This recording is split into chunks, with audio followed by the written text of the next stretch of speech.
Kalau nggak sering ditakoki, Gus jenengan kiai ora tahu serbanan, serbanan sunah Rasul. Sunah Rasul nomor 1 ku yo alamal insan malam ya alam pinter ikro akeh macane. Sunah serbanan gampang tuh ning pasar bareng.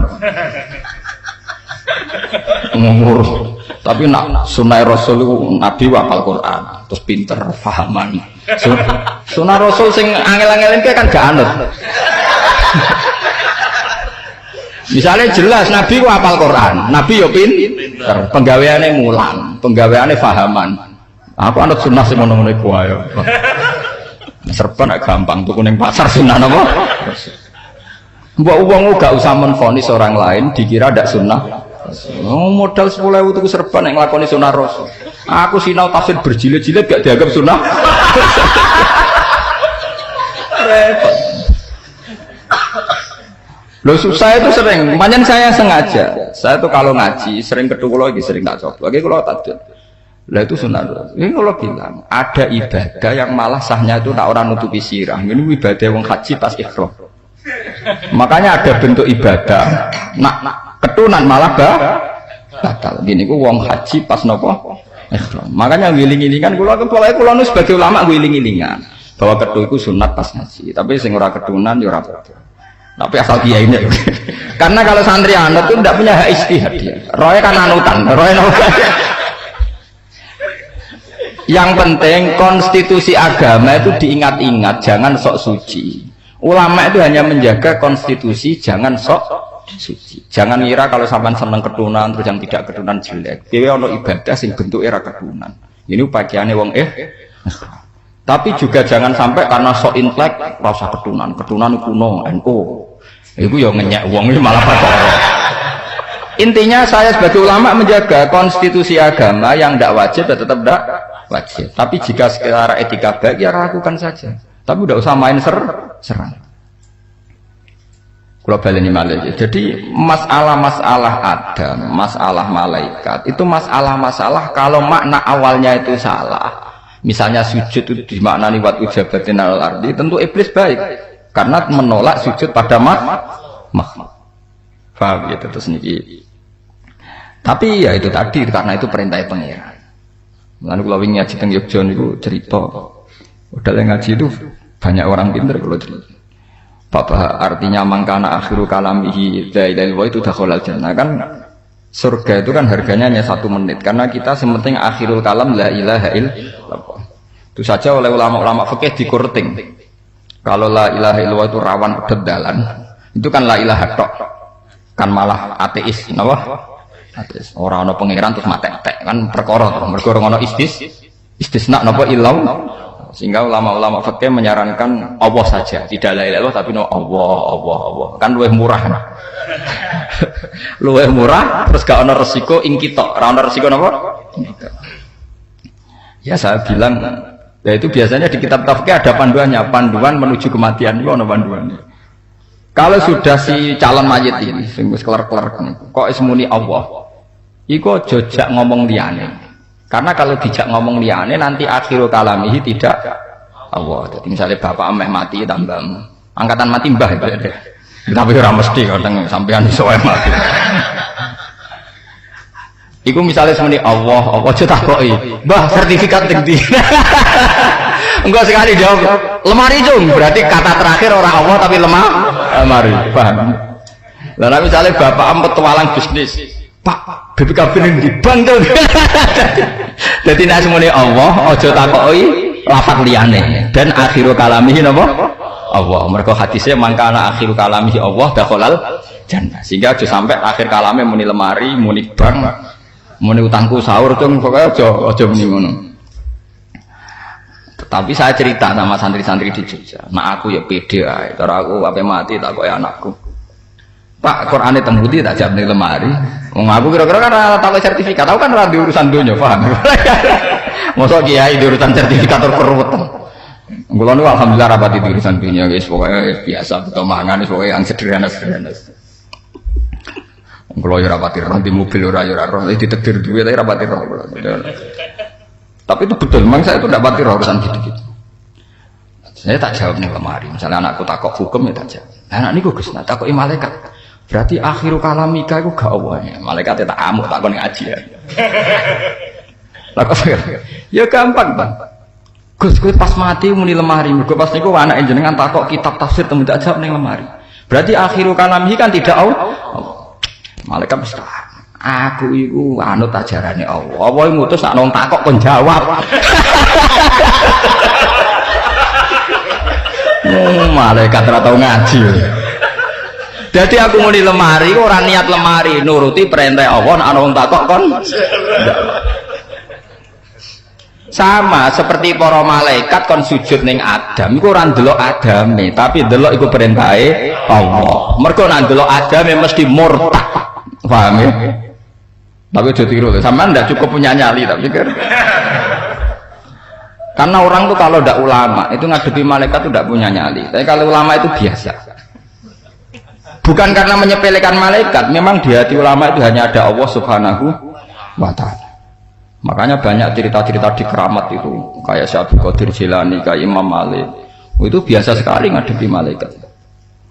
Bahkan cerita di hadis sahih yang orang Wahabi pun menerima karena ini hadis sahih. Pas malaikat Israel pejabat Nabi Musa diculak tenan. Warang diculak malaikat Israel ya sampun ampun tenan matur tengiran. Ya Allah, jenengan gimana tuh nyuruh hamba yang tidak ingin mati. Akibatnya kalau diculak. Lah malaikat mati diculek kok. Supaya itu nunjukno nak malaikat ya biasa saja. Ngadepi Nabi Musa diculek ya ampun tenan. Ya seperti cerita saya tadi, kalau malaikat pilihan ya ngadepi Nabi pilih. Betul sampai ada keok. Segamane Israel ngadepi sampean mateni masalah aja sanggup. Sudah. Terus kejari Allah ya ngadepi Musa itu pilihanku, kalimu wah. Orang spesial mesti dia tersinggung main selonang. Makanya Musa beritahu jadi Nabi Musa ana sofiyullah wa kalimu, aku iki uang paling sering dingendikani pangeran. Jadi tidak mungkin Allah dikerso tanpa ngandani aku sih. Pede ana sofiyullah wa kalimu, saya ini hamba pilihan, tidak mungkin ada prosedur nggak standar kayak begini. Tentu aku diberi kasih tahu dulu. Pusing banget. Akhirnya Israel kondon jenengan nampun siap badhe kula pedhetnya durung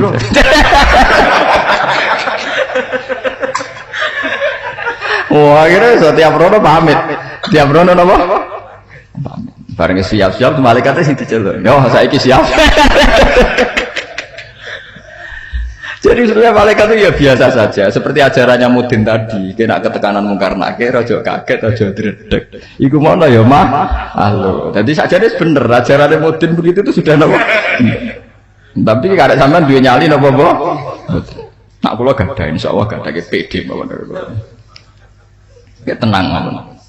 Ya itu tadi, karena seorang ulama tentu di hati hanya ada Allah. Melihat makhluk itu ya mengingatkan Allah, tidak sebagai makhluk itu sendiri, sehingga malah ya tenang saja. Kalau cerita-cerita Nabi dulu ngadepi malaikat, ngadepi apa ya tenang saja.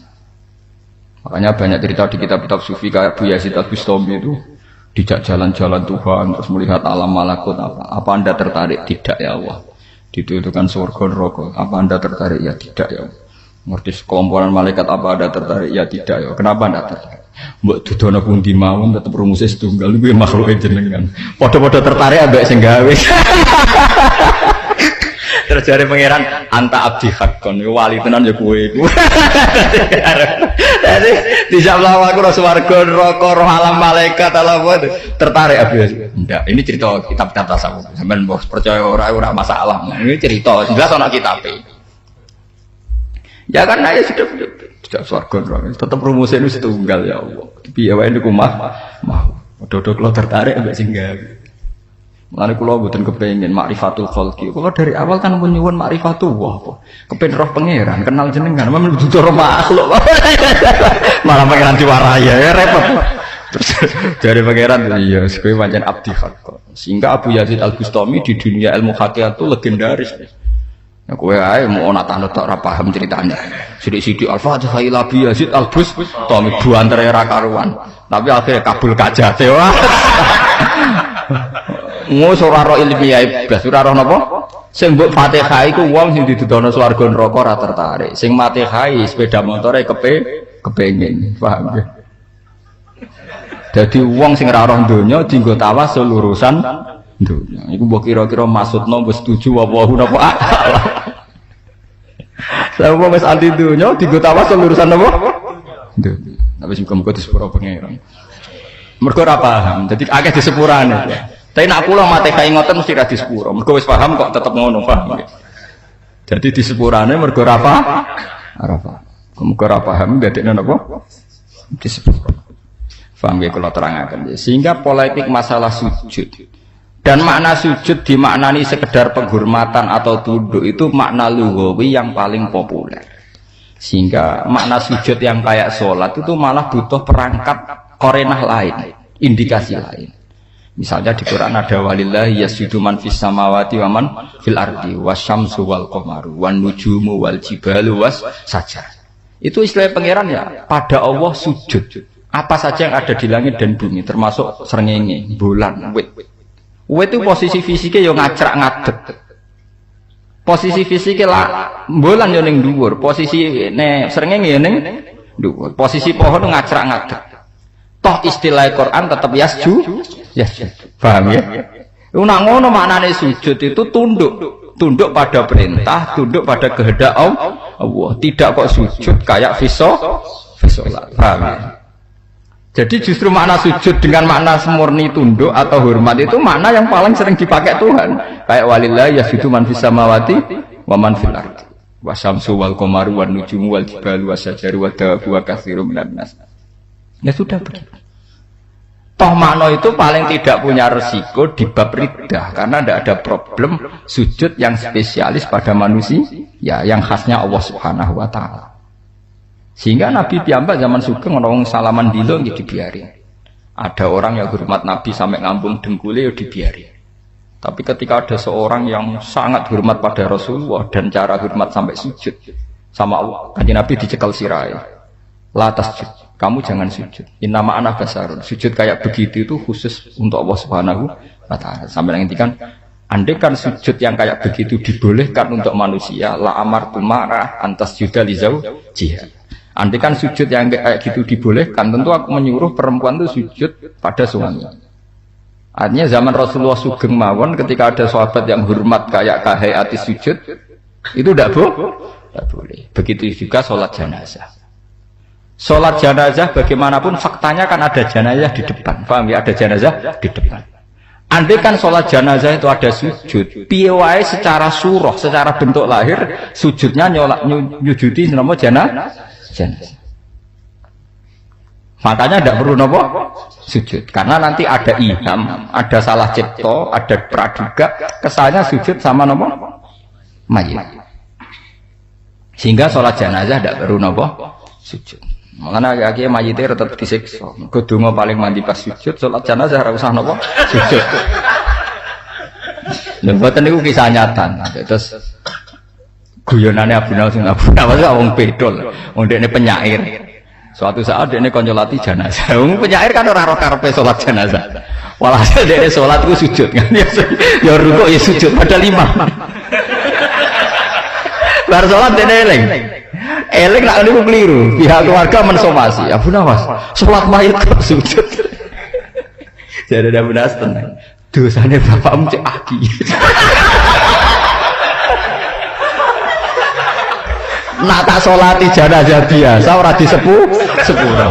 Mulane iki paket khusus nganggo napa? Sujud. Padahal asline perkara lali. Mulane niki paket khusus nganggo napa? Sujud. Wah bar niku dititeni. Abu Nawas kan wis eling. Bariku dititeni, baru kan eling tenan. Angger ana salat jenazah dek ning imami ora usah sujud. Disalami tempel akeh. Berarti dosane biasa, Bro. Ya biasa.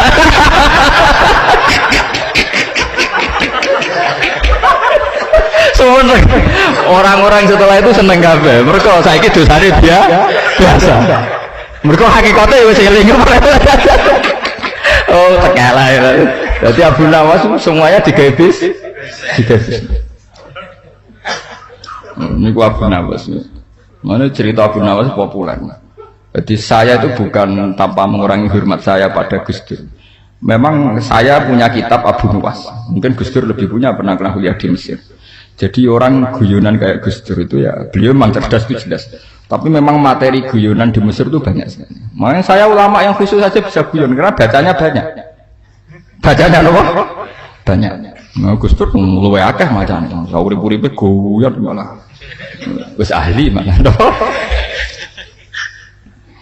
Abu Nawas itu terkenal pinter karena beberapa kali raja itu kalah. Tapi dia kadang ya kalah pinter, tapi itu butuhnya kalah. Dia ini ditonggo ahli falak, terang bumi itu bulat-bulat. Jadi kalau kamu jalan ke timur terus lama-lama ya sampai barat terang titik bumi, tetak sentralis macam-macam. Gak paham meneng. Dia kan gak terima. Terkenal pinter kalah mbak ahli falak. Meneng. Tapi dia mantul, dia kalah. Wong terkenal pinter diterangno kan tersinggung. Suatu saat si ahli falak itu kemalingan. Kenapa? Kemalingan. Malingnya melayu ngetan. Juk tolong Abu Nawas. Abu Nawas bedak no maling. Melayunya berarti waduh ngetan. Melayu mulon. Abu Nawas. Kan sudah tak bilangin malingnya melayu ngetan. Nanti ya ketemu di titik. Oh jancok Abu Nawas. Dia mau butuh ora kalah. Butuhnya ora apa? Kalah. Ya tapi itu penting untuk pencerahan akal apa pen? Mulane ahli falak itu jadi ketok nemen-nemen. Nak ono maling malah dibedak. Tapi itu memang hingga detik ini menjadi masalah ilmiah. Masalah apa? Ilmiah. Di Cina itu ada provinsi yang masjidnya itu membelakangi Ka'bah.